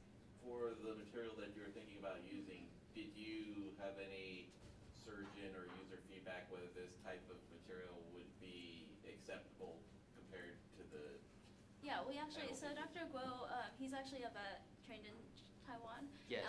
And he was going to use his professional opinion, but I, as a vet student, and we got some other vet students to also suture up the spleen, so this spleen is actually sutured, and we found it to be not exactly the same as a real spleen, but it was pretty similar to tissue, so I think it's a pretty good range for what you're trying to do. Is there any possibility to use maybe some other materials to simulate the bones that are in there, so it's obviously a little harder than Yeah, than organs? definitely. There's Yes. definitely harder plastics. There's that you can dozens of 3D print materials with, that yeah. can be 3D printed. And so, for example, bones or something like that could be printed out of a harder material such as ABS plastic, which is what windows are made out of. And what does it take to combine those two materials into one 3D printing or one complete model? Generally, it's a more complex machine is what can do that, but for the most part, there are many materials that can be paired, or you can have 3 different types of materials in one single print.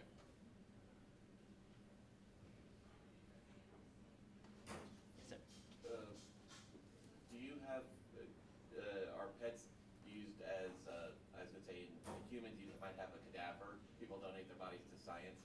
Is that common in the veterinary space, and is that a cost competitive to this, or is this a competitor to that technology? First year students do get to practice and do anatomy on the cadavers that are donated. The problem with these procedures is that these are surgical procedures, so first year you're doing just anatomy, like finding the veins, and then 3 years later you're expected to remember the exact like placement of all those arteries, and sometimes it's hard to recollect those without seeing it in front of you. So, quick follow-up on that one. So, would that be a less expensive version than this, or is that something that's just not done? So for cadavers, from what I heard, that each student gets their own cadaver and they use it the entire year. So you're only looking at one type of vein structure. So vein structure will vary between dogs.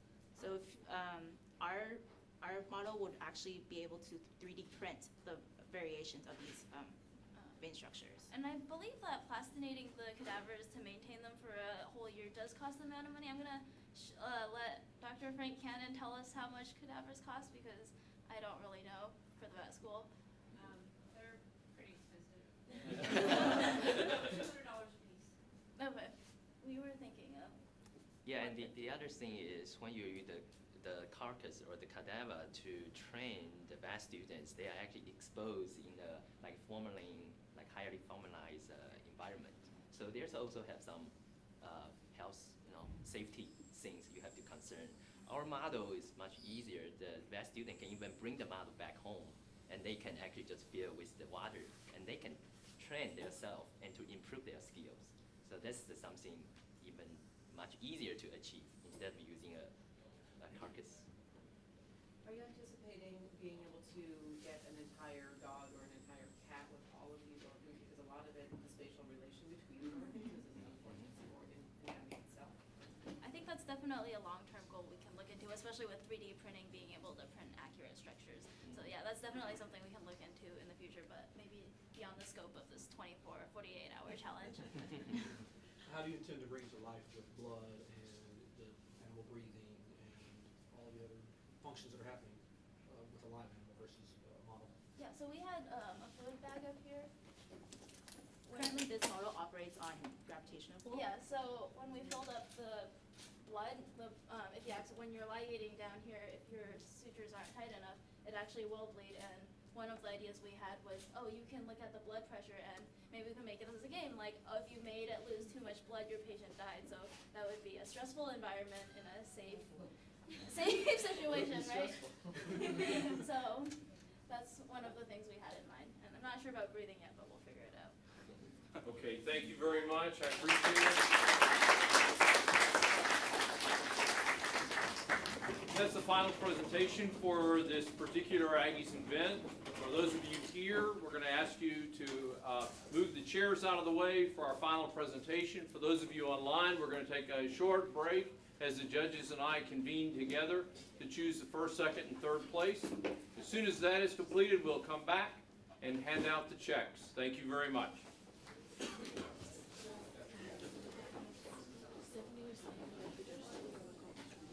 Okay. Yeah, lead everybody. I'll take y'all to the judge. I was gonna take it.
Good? Okay.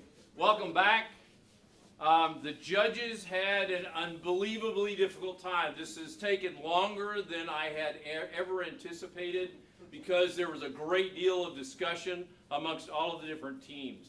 Everyone was highly impressed with all the presentations, with all the innovation that you did.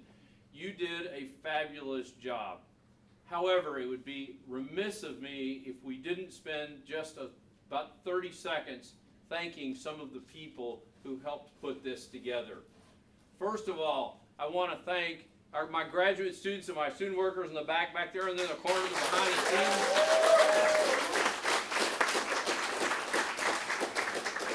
And for those of you who ate during the weekend, I told you that I would feed you.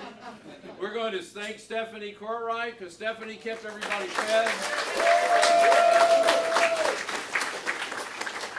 And for all the mentors that were here throughout the weekend, let's give them a round of applause.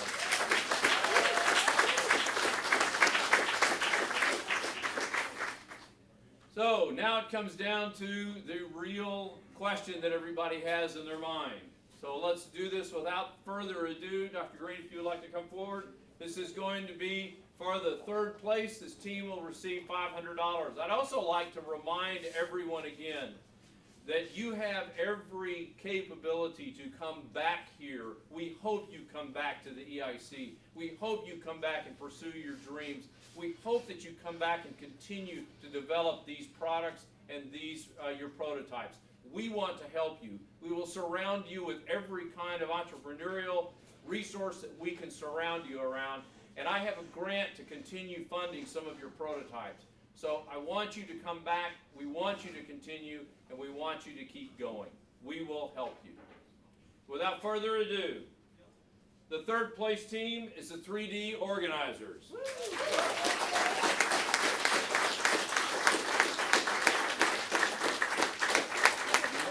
Thank you.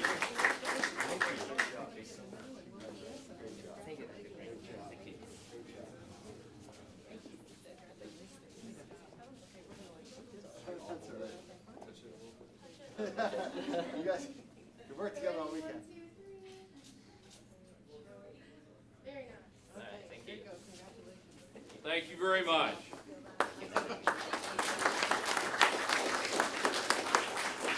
All right, the second place team is Pet Steps.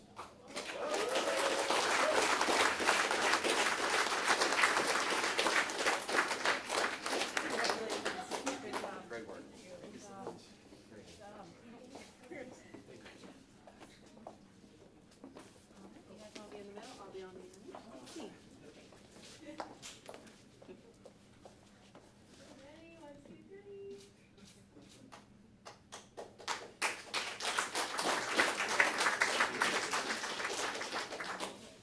Okay, and finally, y'all will we'll come back here. By the way, the checks are not cashable. However, you can take as many pictures as you would like to, take your pictures with it, but I do want my checks back, please. For those of you who have received awards, you'll find them in your student accounts. We will make sure that you're in your student accounts. After this award, what we're going to do is I'm going to ask Dr. Little to describe something that you have as an opportunity, and then we're going to come up here for a quick group shot of everybody involved this weekend, and then you get a chance to take a break for the rest of your weekend and get ready for class tomorrow. The first place team and winner of $1,000 is Potty Pals.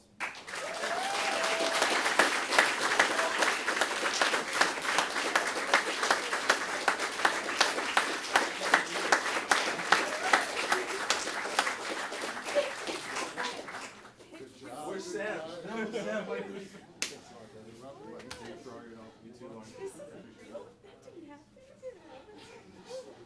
Wait, let me get on the other end. Get in here, get in here. Ready? 1, 2, 3. Thank you. And a quick notice is that one of the team members had to go to work, so he was actually Sam off of Donald work. in his amendment. We Okay, Adam, y'all come on, give Adam a set. Thank you. Oh, this way? Yeah, we're Okay. So, on behalf of the College of Veterinary Medicine, first off, I want to thank Rodney and the entire Aggies Invent team. Almost, I guess over 6 months ago, we discussed this idea of how can we get veterinary students more involved in helping to bring their ideas to life, and he introduced us to Aggies Invent, and basically since there he's taken over everything.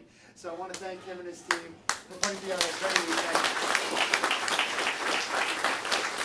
It's been phenomenal. So obviously it's a really exciting time right now for veterinary medicine, and one of the things that's happening at the end of this month is a big conference that we're putting on with the College of Veterinary Medicine called the Veterinary Innovation Summit. Many of the companies that you guys drew inspiration from, their founders, big industry partners are coming together to discuss the future of our profession and looking at how we can begin to leverage creative solutions to solving some of these problems and learning from the leaders in this field. And as part of that, and as the executive director of that event, I would like to welcome all of you to come.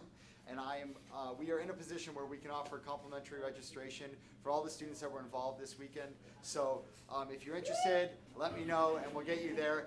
And on top of that, we will be sure to be running your videos throughout the conference, and we'll be looking for some other ways to profile teams. So thank you very much for all your effort this weekend. It was incredibly inspirational to watch, and thank you very much. Thank you.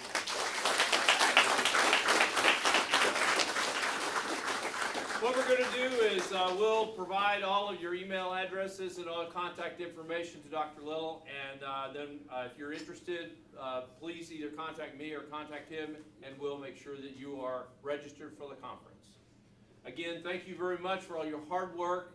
Thank you for everything that you did. Thank you for your attitude. Everybody was fabulous this weekend. We got along very well, and we put you under a lot of stress. I hope you learned a lot this weekend. As I said from the very beginning when we opened this, I was going to be your best friend and your worst enemy. I was your best friend because I tried to help you build everything you could. Your worst enemy, because as I said from the very beginning, today was about 4 hours from Friday afternoon. And now you all believe me because time seemed to pass that quickly. Thank you very much, and if everyone will just come right up here for a quick group shot. Please turn your badges back in. We'll reuse those as we can. You're more than welcome to take the piece of paper or whatever. But come on up here. Let's give a quick group shot. And thank you very much. For those of you online, bye.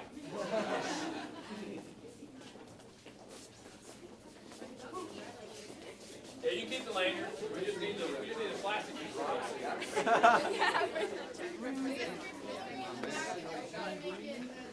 I usually know where I'm going with these things. Come on, let's all get together, make some rows. Roxy's got to get in here. Come on.